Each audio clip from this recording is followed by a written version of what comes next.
रिया India के एक छोटे से शहर में पली बढ़ी। हर सुबह वो अपने पापा को एक टाइनी ग्रोसरी शॉप चलाते हुए देखती थी। वो जिस तरह पैसे मैनेज करते थे और सबसे प्यार से बात करते थे, उसे बहुत अच्छा लगता था। लेकिन रिया कुछ अलग करना चाहती थी। उसका सपना था अपना खुद का बिजनेस शुरू करने का, जो बड़ा हो और ज्यादा लोगों तक पहुंचे। उसके आइडियाज काफी बोल्ड थे। उसने नोटिस किया कि कैसे उसके आस पड़ोस की औरतें घर पर कितने बढ़िया अचार और स्नैक्स बनाती हैं। रिया ने सोचा, क्यों ना इन्हें वर्ल्ड में सेल किया जाए। ये एक सिंपल सा आइडिया था, लेकिन उसके दिल में ये आग की तरह जल रहा था। उसने अपने थॉट्स एक छोटी सी रेड डायरी में लिखना शुरू कर दिया। लिस्ट्स बनाती थी और प्लान्स ड्रॉ करती थी। शुरू में किसी ने उसे सीरियसली नहीं लिया। उसके फ्रेंड्स हंसते थे और कहते थे, बिजनेस लड़कियों के लिए नहीं है। यहाँ तक कि उसकी मम्मी भी वरीड थीं, अगर तू इतनी बोल्ड बन जाएगी तो तुझसे शादी कौन करेगा। लेकिन रिया ने हिम्मत नहीं हारी। वो पुराने रूल्स तोड़ना चाहती थी और प्रूव करना चाहती थी कि औरतें भी लीडर्स बन सकती हैं। रिया ने डिसाइड किया कि वो अपने ड्रीम को एक रियल चांस देगी। उसे पता था कि ये इजी नहीं होगा, लेकिन वो हर रोज हार्ड वर्क करने के लिए रेडी थी। ये उसकी जर्नी का पहला स्टेप था, एक देसी बॉस लेडी बनने का। रिया की जर्नी स्मूथ नहीं थी।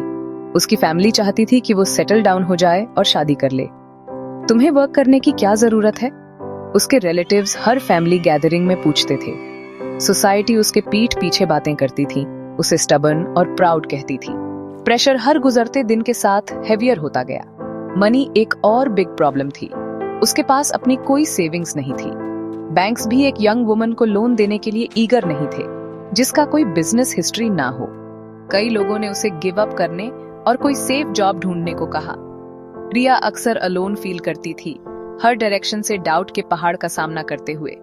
लेकिन रिया को अपने पापा के वर्ड्स याद थे, अपना काम करो, सब ठीक हो जाएगा। Do your work, everything will be fine. उसे इन सिंपल वर्ड्स से स्ट्रेंथ मिली। रिया ने नॉइज को इग्नोर करना और अपने गोल्स पर फोकस करना सीख लिया। उसे पता था कि अगर उसने ट्राई नहीं किया तो वो जिंदगी भर रिग्रेट करेगी। उसने दूसरी विमेन से बात करना शुरू किया जिनके स्मॉल बिजनेसेस थे। उनकी स्टोरीज ने उसे इंस्पायर किया। इन ब्रेव विमेन ने एडवाइस शेयर की, कॉन्टैक्ट्स में हेल्प की और उसे आगे बढ़ने का करेज दिया। रिया को रियलाइज हुआ कि वो अकेली नहीं है। एक पूरी सिस्टरहुड उसका हौसला बढ़ाने के लिए रेडी थी। रिया ने अपना बिजनेस अपने किचन से शुरू किया। उसने अपने नेबर्स और फ्रेंड्स से रेसिपीज कलेक्ट की। हर डे वो सुबह डॉन में उठती, अचार और स्नैक्स प्रिपेयर करती और उन्हें नीटली ग्लास जार्स में पैक करती थी।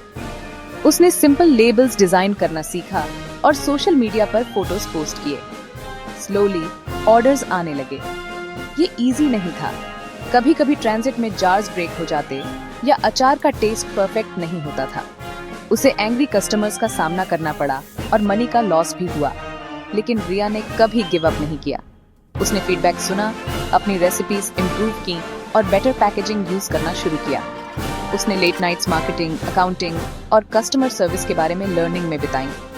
उसकी फैमिली ने स्लोली उसकी हार्ड वर्क को नोटिस करना शुरू किया। उसकी मदर ने पैकिंग में उसकी हेल्प की और उसके यंगर ब्रदर ने अपने स्कूटर पर ऑर्डर्स डिलीवर करने का ऑफर किया।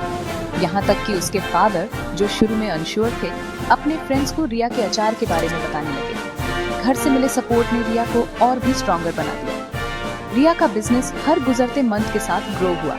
उसने अपना मेन्यू एक्सपेंड किया और लोकल मार्केट्स में सेल करना शुरू किया, फिर बिगर शॉप्स में। उसकी स्टोरी सोशल मीडिया पर फैल गई और सून उसे विमेन्स इवेंट्स में अपनी जर्नी के बारे में टॉक करने के लिए इनवाइट किया जाने लगा। रिया एक ट्रू डेसी बॉस लेडी बन चुकी थी। सक्सेस ने रिया की लाइफ बदल दी, लेकिन इसने उसके आसपास के लोगों की लाइव्स भी बदल दी। उसने अपने नेबरहुड की दूसरी विमेन को हायर करना शुरू किया, उन्हें जॉब्स और होप दी। उसका बिजनेस एक सेफ स्पेस बन गया जहां एवरीवन रिस्पेक्टेड था और फैमिली की तरह ट्रीट किया जाता था। रिया जानती थी कि उसकी जर्नी सिर्फ मनी कमाने के बारे में नहीं थी। ये तो चेन्स तोड़ने और दूसरी विमेन के लिए डोर्स खोलने के बारे में था। उसने अपने प्लेटफॉर्म का यूज किया गर्ल्स को सिखाने के लिए कि कैसे बिग ड्रीम देखें, हार्ड वर्क करें और खुद पर बिलीव करें। उसने अपनी फेलियर्स के साथ साथ अपनी विक्ट्रीज भी शेयर की, ये दिखाते हुए कि हर मिस्टेक एक लेसन थी। फैमिली और सोसाइटी अब उसे प्राइड से देखते थे। जो लोग कभी उस पर डाउट करते थे, अब उससे एडवाइस लेने आते थे। रिया एक रोल मॉडल बन गई, ये दिखाते हुए कि करेज और अच्छाई वर्ल्ड को चेंज कर सकते हैं। उसके अचार अब फेमस थे, लेकिन उसकी बिगेस्ट अचीवमेंट दूसरी विमेन को आगे बढ़ने के लिए इंस्पायर करना था। रिया का मैसेज सिंपल लेकिन पावरफुल है। फियर को तुम्हें स्टॉप मत करने दो, हार्ड वर्क करो, अपने ड्रीम के प्रति ट्रू रहो और रास्ते में दूसरों की हेल्प करो। हर वुमन में बॉस लेडी बनने की पावर है। उसकी जर्नी प्रूव करती है कि जब एक वुमन राइज करती है तो वो अपने साथ कई औरतों को भी ऊपर उठाती है।